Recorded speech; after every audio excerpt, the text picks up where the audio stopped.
ഉദ്ദേശിച്ചത് നേടാൻ കഴിയാത്തതിൻ്റെയും പിന്നെ ജീവിതത്തിലൊന്നും എവിടെയും എത്താത്തതിൻ്റെയും നിരാശയും സങ്കടവും ഒക്കെ ആയിട്ടായിരുന്നു ഞാൻ യൂട്യൂബ് ചാനൽ തുടങ്ങി. ഞാൻ കൃത്യമായിട്ട് എന്നും വീഡിയോ ഇടണം എന്നൊക്കെ വിചാരിച്ച് ഒരു 10-20 ദിവസം എന്തായാലും ഞാൻ കൃത്യമായിട്ട് വീഡിയോ ഇട്ടു. പിന്നെ എനിക്ക് പിന്നെയും ഈ ചിന്തകൾ തന്നെ മനസ്സിൽ വന്നു. അപ്പോൾ എനിക്ക് പിന്നെ കൃത്യമായിട്ട് വീഡിയോ ഇടാനൊന്നും സാധിച്ചില്ല.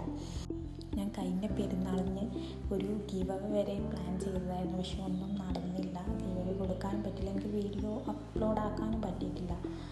പക്ഷേ ഞാൻ 500 സബ്സ്ക്രൈബേഴ്സ് ആകുമ്പോൾ ഒരു ഗീവ് അവേ പ്ലാൻ ചെയ്തിട്ടുണ്ട്. അത് ഞാൻ മുന്നേയുള്ള വീഡിയോയിൽ പറഞ്ഞതാണ്. അത് ഞാൻ എന്തായാലും കൊടുക്കും. അപ്പോൾ ഇതൊരു സിമ്പിളായിട്ടുള്ളൊരു ഡൂഡിൽ ആർട്ടാണ്. ഇഷ്ടപ്പെടുകയാണെങ്കിൽ ലൈക്ക് ചെയ്യണം, കമൻറ്റ് ചെയ്യണം, പിന്നെ സബ്സ്ക്രൈബ് ചെയ്യണം. പിന്നെ എല്ലാവരും ഇതൊന്ന് ചെയ്തും കൂടെ നോക്കണം. ഇത് ഭയങ്കര മീനിങ്ഫുള്ളാണ്. അതായത് നമ്മൾ ഇപ്പോൾ ഞാൻ പറഞ്ഞില്ലേ, ഞാൻ ഭയങ്കരമായിട്ട് നെഗറ്റീവ് ചിന്തിച്ചിരിക്കുന്ന ഒരാളാണ്. അപ്പോൾ ഇതുപോലത്തെ ആർട്ടുകൾ നമ്മൾ മൈൻഡിനെ ഒന്ന് കൂളാക്കാനും കാമാക്കാനൊക്കെ ഭയങ്കരമായിട്ട് സഹായിക്കുന്നുണ്ട്. ഞാൻ അതുകൊണ്ടാണ് ഇതുപോലുള്ള ആർട്ടുകളെ ആശ്രയിക്കുന്നത്. എനിക്ക് ഭയങ്കര ഇഷ്ടമാണ് ഇങ്ങനത്തെ ആർട്ടുകൾ ചെയ്യാൻ. നമ്മൾ കുറേ സമയം രീതിയിലങ്ങ് ഇൻവോൾവ് ആയി പോകും.